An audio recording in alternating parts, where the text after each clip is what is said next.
W elicie motorsportu i matce wszystkich rywalizacji, Formule 1, gdzie szybkość mierzy się w milisekundach, a granica między triumfem a porażką jest cienka jak linia startu, istnieje pewien slang. Jest wiele trudnych pojęć, które dla tych, którzy na Formule 1 zjedli już zęby, są oczywistością, a dla tych, którzy dopiero zaczynają interesować się rywalizacjami, jest czarną magią. To tajemniczy kodeks zrozumiały tylko dla wtajemniczonych. W tym filmie odkryjemy głębokie zakamarki tego języka i wytłumaczymy część z pojęć.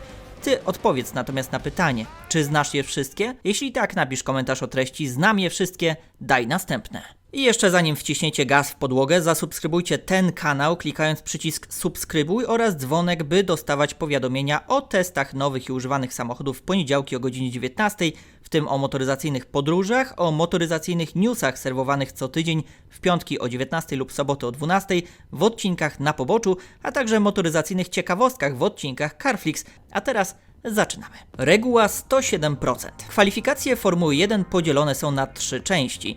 Q1 trwa 18 minut i po niej odpada najwolniejsza piątka kierowców. Q2 trwa 15 minut i bierze w niej udział 15 zawodników, a po zakończeniu tej części odpada piątka najsłabszych. Na koniec finalne Q3, czyli najważniejsze 12 minut, podczas których 10 kierowców walczy o miejsce na prostej startowej. Każda ekipa dostaje na weekend 13 zestawów slicków, spośród których 6 oddawanych jest po poszczególnych sesjach treningowych. Standardowy plan zakłada 2 przejazdy na świeżych oponach w Q1, następnie 2 przejazdy na nowych oponach w Q2 oraz 1 świeży komplet w Q3. Jak to się ma do reguły 107%? To zasada ściśle powiązana z kwalifikacjami F1. Została wprowadzona w celu zapewnienia konkurencyjności i bezpieczeństwa podczas wyścigów. Zgodnie z nią każdy kierowca musi uzyskać czas okrążenia nie gorszy niż 107% czasu najszybszego kierowcy w kwalifikacjach, aby móc wystartować w wyścigu. Jeśli tego nie osiągnie, może podlegać decyzji sędziów dotyczącej ewentualnego dopuszczenia do startu. Jak to działa? Przykładowo spójrzmy na Q1 tegorocznych kwalifikacji Grand Prix Australii. Max Verstappen w pierwszej części sesji kwalifikacyjnej uzyskał wynik 1:16,819. Jeśli wyliczymy 107% czasu przejazdu Verstappena, to wychodzi 1:22,036. Ostatni czas po Q1 należał do Guang Yu Zhou. prowadzącego Zaubera C44, który osiągnął wynik 1:18,188. Odpadł, ale był daleko o 107% czasu. 1:22,036 to zaś wynik niemal Guang Yu Zhou. za kierownicą Alfa Romeo C43 na Q1 podczas GP Holandii w 2023 roku. Z tym, że długość toru w Holandii to 4,2 km, zaś długość toru w Australii to 5,3 km. Airbox. To komin z wlotem powietrza do silnika stanowiący element bolidu. Znajduje się nad głową kierowcy, a z racji umiejscowienia pełni jeszcze jedną funkcję. Chroni głowę kierowcy podczas dachowania, choć oczywiście nie robi tego w 100% skutecznie, dlatego w 2018 roku w bolidach F1 stało się obowiązkowe rozwiązanie o nazwie Halo. W środku airboxa znajduje się skrzynka kierująca powietrze do zaworów, stąd też nazwa airbox. Sam wlot powietrza to po prostu air intake. Apex. A dokładniej, czym jest apex zakrętu? Tak naprawdę to pojęcie, które przyda się każdemu kierowcy, nie tylko temu wyścigowemu. Mówiąc fachowo, apex to wierzchołek skrętu czy punkt w trakcie pokonywania zakrętu, w którym samochód staje się możliwie najbliżej wewnętrznej krawędzi asfaltu. W przypadku F1 apexem jest moment, w którym bolidy prawie wjeżdżają na tarkę, czyli apex to moment, za którym zaczynacie już prostować kierownicę i pozwala na głębsze wciśnięcie pedału gazu. Wyróżnia się 2 rodzaje apexu, geometryczny oraz sportowy. Ten pierwszy pozwala na zmaksymalizowanie prędkości wchodzenia w zakręt, minimalizuje poziom skrętu kierownicy oraz ryzyko wystąpienia podsterowności. Apex sportowy zaś wymaga dohamowania i bardzo ciasnego wejścia w zakręt. Gdy za zakrętem jest prosta, po minięciu apexa kierowca może wykorzystać pełne możliwości układu napędowego. Późny apex to punkt odkręcenia kierownicy i wciśnięcia gazu, który jest często przesunięty za wierzchołek. Backmarker. W Formule 1 termin ten odnosi się do kierowcy lub kierowców, którzy znajdują się daleko z tyłu stawki i zazwyczaj są dublowani przez liderów wyścigu. Backmarkerzy z reguły są postrzegani jako ci, którzy nie rywalizują o czołowe pozycje i często zajmują miejsca w tylnej części stawki. Były jednak sytuacje, w których kierowcy jadący na ostatnim miejscu finalnie wyścig wygrywali, choć często odbywało się to w atmosferze licznych katastrof, wyjeżdżających samochodów bezpieczeństwa i innych dziwnych sytuacji na torze. Jak na przykład w 2011 roku na Grand Prix Kanady, gdy Jenson Button po kolizji z Lewisem Hamiltonem oraz Fernando Alonso i zjazdach do pit stopu zajmował ostatnie miejsce w wyścigu na 37 okrążeniu, a po przejechaniu 70 okrążeń stanął na podium. Był to najdłuższy wyścig F1 w historii i trwał ponad 4 godziny. Blistering to odpadanie kawałków opon i tworzenie się charakterystycznych pęcherzyków, choć tak naprawdę najpierw tworzenie się charakterystycznych pęcherzyków, a później odpadanie kawałków opon. Dochodzi do niego, gdy ogumienie zbyt mocno się nagrzewa i mięknie. Zwykle dzieje się tak w wyniku błędnego dobrania mieszanki na warunki pogodowe, bądź za wysokiego ciśnienia w oponach lub też złego ustawienia parametrów bolidu. Do blisteringu doprowadzić można także poprzez zbyt gwałtowne przyspieszenie lub hamowanie. Zjawisko to osłabia przyczepność i wytrzymałość opony. Kierowcy i zespoły muszą monitorować temperaturę opon i dostosowywać strategie wyścigowe do ich zużycia. CFD. Ponieważ mówimy o F1, to definicją tego pojęcia nie są kontrakty na różnicę kursową. To skrót od Computational Fluid Dynamics, czyli obliczeniowej mechaniki płynów. Termin ten ma ścisły związek z aerodynamiką. To technologia potrafiąca przewidzieć przepływ powietrza dookoła elementów bolidów. Umożliwia inżynierom zespołów F1 analizę i optymalizację aerodynamiki poprzez symulowanie wzorców przepływu powietrza, które zachodzą podczas jazdy na torze.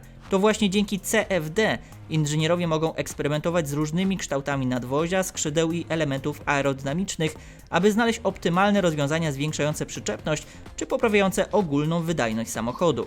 To technologia, która wniosła ogromny wkład w rozwój Formuły 1. Oczywiście każdy może korzystać z możliwości technologii CFD jak mu się podoba, nawet hodowca bydła w obawie przed huraganami. Deflektor to element bolidu wpływający na jego aerodynamikę. Znajduje się zazwyczaj za przednimi kołami, a jego zadaniem jest kierowanie strug powietrza wokół kół i podwozia samochodu, aby zwiększyć przyczepność i stabilność pojazdu przy wysokich prędkościach. Zazwyczaj deflektory umieszczone są po bokach monokoku, blisko dolnej krawędzi nadwozia, mogą przyjmować różne kształty i konfiguracje, choć znane są też deflektory np. lusterek bocznych. DRS to skrót od Drag Reduction System, czyli rozwiązanie umożliwiającego kierowcom F1 podczas wyścigu zmniejszenie oporu powietrza na prostych fragmentach toru, zwiększając prędkość samochodu oraz ułatwiając wyprzedzanie. DRS może być aktywowane przez kierowcę, jeśli ten znajduje się w określonej strefie wyznaczonej na torze i znajduje się w pobliżu innego samochodu. Otwierany jest specjalny mechanizm w tylnym skrzydle bolidu, co powoduje zmianę konfiguracji aerodynamicznej, a także zmniejszenie oporu powietrza. Sama koncepcja systemu redukcji oporu powietrza została wprowadzona w Formule 1 w 2011 roku jako sposób na poprawę możliwości wyprzedzania i zwiększenie emocji związanych z wyścigami. Aby aktywować DRS, kierowca musi znajdować się w odległości 1 sekundy od poprzedzającego go samochodu, gdy przekroczy wyznaczony punkt DRS. Strefy aktywacji natomiast to starannie dobrane proste odcinki toru, na których istnieje największe prawdopodobieństwo wyprzedzania. Tu macie jeden z pierwszych manewrów wyprzedzania przy użyciu systemu DRS, wykonany przez Jensona Buttona. Absolutnie pierwszy taki manewr miał miejsce dokładnie podczas rywalizacji Fernando Alonso z Rosbergiem, ale nie ma w internecie nagrań tej sytuacji. Falling off the cliff. To wyrażenie odnosi się do sytuacji, w której opony bolidu nagle tracą przyczepność i wydajność, co prowadzi do gwałtownego spadku czasów okrążeń lub utraty przewagi w stosunku do konkurentów. Termin ten często stosuje się w odniesieniu do opon o charakterystyce pracy na granicy, czyli takich, które w pewnym momencie tracą optymalną przyczepność i wydajność. Jeśli kierowca zauważy utratę przyczepności i problemy w kontroli pojazdu w zakrętach oraz spowolnienie na prostych, to jest to właśnie falling off the cliff. Flat spot to termin odnoszący się do uszkodzenia opony w wyniku chwilowego zablokowania kół podczas hamowania. Gdy kierowca zablokuje koła, opona traci przyczepność i ślizga się po powierzchni toru, powodując zużycie gumy w jednym miejscu. Dokładnie to samo działo się, gdy w dzieciństwie blokowaliście tylne koło w składaku wigry, pozostawiając długi ślad na chodniku. No nagrywaj tako! Efektem tego jest powstanie płaskiego obszaru na powierzchni opony, który nazywany jest właśnie flat spotem. Flat spoty mogą być problemem dla kierowców, ponieważ mogą powodować drgania i wibracje w samochodzie, a także prowadzić do niestabilności samochodu i zmniejszenia przyczepności opon. W przypadku poważniejszych flat spotów kierowcy mogą być zmuszeni do zjazdu do boksu w celu wymiany opony. Gremlins czyli po polsku gremliny. Odnoszą się do problemów technicznych lub awarii, które mogą występować w bolidach i wpływać na ich wydajność lub zużycie podczas wyścigów, czyli to nieoczekiwane, często drobne problemy, które mogą być trudne do wykrycia lub rozwiązania. Takie chochliki. Twoim samochodem nie życzyłby się. Nawet Davidowi. Nawet. Mógłby nie dać rady. Grid. Tak nazywa się obszar na torze, gdzie wyznaczone są pozycje startowe. Samochody stoją na nich według kolejności ustalonej podczas kwalifikacji. Ustawienie ma bardzo duże znaczenie. Z terminem grid do niedawna łączył się również termin poboczny Grid Girls, a tego Formuła 1 definitywnie zabroniła przed rozpoczęciem sezonu w 2018 roku. Powodem było wykorzystywanie kobiet do trzymania numerów kierowców na polach startowych, co zdaniem FIA było rażąco seksistowskie. Nie trzeba było chyba mówić, że Grid Girls były znakiem rozpoznawczym sportów motorowych od dekad. W tamtym czasie jeden z dyrektorów F1, Sean Bratches, przyznał, że często skąpo ubrane kobiety na polach startowych nie pasują do wizerunku, jaki chcą kreować dla Formuły 1 szefowie. Drive-thru to jedna z kar nakładanych przez sędziów kierowcom za różne przewinienia. Za naruszenie przepisów kierowca jest zmuszony przejechać przez aleję serwisową bez zatrzymywania się, musi zachować odpowiednią prędkość i nie może przekraczać limitów prędkości, a to uniemożliwi mu pit limiter, który kierowcy uruchamiają przy przekroczeniu białej linii wyznaczającej początek pit lane. Stop and go. Jeśli jesteśmy już przy karach, to stop and go jest również klasyczną z nich. Polega na konieczności zatrzymania samochodu w boksach, a następnie ruszeniu po upływie określonego czasu. Może być nałożona np. za przekroczenie dozwolonej prędkości w boksach, naruszenie przepisów dotyczących wyprzedzania podczas neutralizacji, ignorowanie ostrzeżenia ostrzegawczego związanego z nieprawidłowym zachowaniem na torze. W kwestii stop and go to podczas Grand Prix Wielkiej Brytanii w 1998 roku miała miejsce niesamowita sytuacja. Otóż zaraz przed końcem wyścigu taką karę nałożono na Michaela Schumachera za wyprzedzanie na żółtej fladze. Niemiec na wykonanie kary miał 3 okrążenia od momentu otrzymania o niej informacji.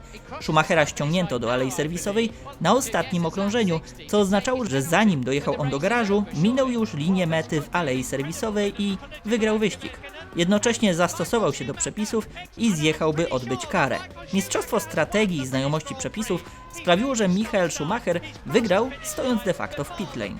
Park Ferm, czyli inaczej park zamknięty. To specjalnie wydzielone miejsce w okolicach alei serwisowych, gdzie od momentu startu sesji kwalifikacyjnej do niedzielnego wyścigu znajdują się samochody bez dostępu osób trzecich. Obowiązuje całkowity zakaz dotykania bolidów przez członków ekip biorących udział w wyścigu.